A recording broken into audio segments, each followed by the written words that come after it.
Hello and welcome to LNP's The Huddle. I'm Tim Gross and this is John Walk and Keith Schweigert. 20 games here for week 3 of the high school football season. We're here to talk about 2 of them. First, we're going to talk about Kutztown at Pequea Valley, and then we'll go into Lebanon at E-Town. So our first one, game of the week, Kutztown at Pequea Valley. The Braves have won 6 straight going back to last year. Kutztown has gotten past its 41-game losing streak with a win last week. Guys, do you think Pequea Valley is going to add to its win streak, or do you think Kutztown's going to start one of its own? Yeah, and the 6 in a row is a program record, apparently, and they have now won 2 of the 3 games this year in comeback fashion, I should say. Week 0, remember, if they were down 13-0 and came back to beat Pequea Valley 14-13, and they did it again last week. In week 2, down 18-3 starting the fourth quarter to Octorara, came back to win that 21-18. Guys, this is turning out to be a special season for Pequea Valley, no doubt. We already knew that kind of coming in, that they had some weapons, quarterback Jordan Lapp and running back John Horst. They provide a really balanced attack there for Pequea Valley. And honestly, it's not much to say as far as Kutztown is concerned. Right. With the losing streak, 0-10 again last year. And, I don't think it stops at all this Friday. I'm going with the Braves. Yeah, a little bit of trivia on Kutztown. They have lost 41 in a row. That was their first on-the-field win since September 17, 2010, when they beat Freedom Village. That's a school out of New York. They won that game 35-6. The last win they had before this 41-game losing streak began was a forfeit victory in the start of the 2012 season. So if you go back to that previous on-field win, it was actually at 58 in a row that they had lost going into if we take the forfeit victory out of the equation. So Kutztown is definitely struggling. Now, they did pick up a win and a pretty lopsided one last week over Shenandoah Valley. That's up in the coal region where I come from. And Shenandoah struggling. They're 0-3 this year. So, yeah, they got a win this week, last week, but I don't think it's gonna be a habit for Kutztown. Like you, I'm gonna go with the Braves in this one.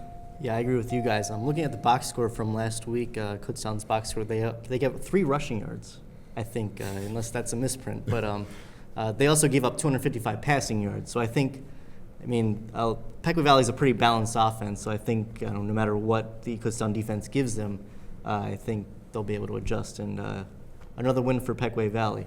Go Braves. Going on to Lebanon at E-Town. E-Town, of course, has not given up a point. The 3 of us have scored more points against E-Town, or as many points against E-Town as anyone in high school football. So E-Town 2 straight shutouts against Donegal and Hershey. Lebanon had a big win against Ephrata last week. Guys, how do you see this one shaping up? Yeah, interesting game here because both teams a year ago were both 2-8. Elizabethtown, I think, is the bit more improved team. Last year, if you remember, they had lost the first 8 games of the season. They kind of figured some things out near the end. Won the last 2. They've won the first 2 of this year, so they've won 4 in a row dating back to last season is what I'm trying to say there. They've improved offensively. They're averaging 26.5 points a game so far this season. That's an improvement over the 11 points per game from last year. Week 1 was a balanced attack. They had 208 yards rushing, 180 yards passing. Week 2, they struggled running the ball, so they turned to Micah Garber. He threw for nearly 260 yards. And they're better defensively. As you said, they haven't yielded any points yet this season. Lebanon, meanwhile, yeah, they're 1-1 overall, but if you look at their numbers, they've really struggled defensively. They gave up 381 yards in a loss to Cedar Crest and 217 rushing yards in a victory over a winless Ephrata team last week. And those facts alone, I'd like E-Town in this game to move to 3-0. Yeah, I'm going to agree with you there.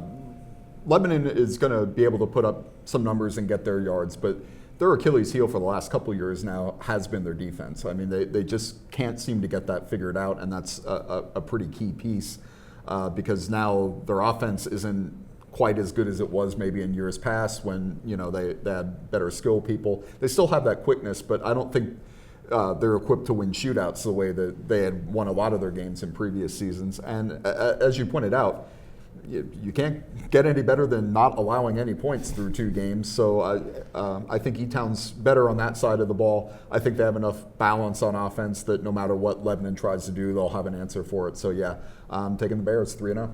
I agree with you guys. Looking back to last year, both these teams were in Section 2, so they actually played the final game of the season against each other That was a 28-20 win for E-Town, and I think E-Town has taken even more steps forward, and Lebanon maybe not quite as many. So I think E-Town still has the advantage going in. I expect them to be 3-0 after Friday. So those are our picks. Be sure to check out the Huddle's game picks every Thursday afternoon, and check out LancasterOnline.com every Friday night for all the LL League scores and results. Thanks for tuning in.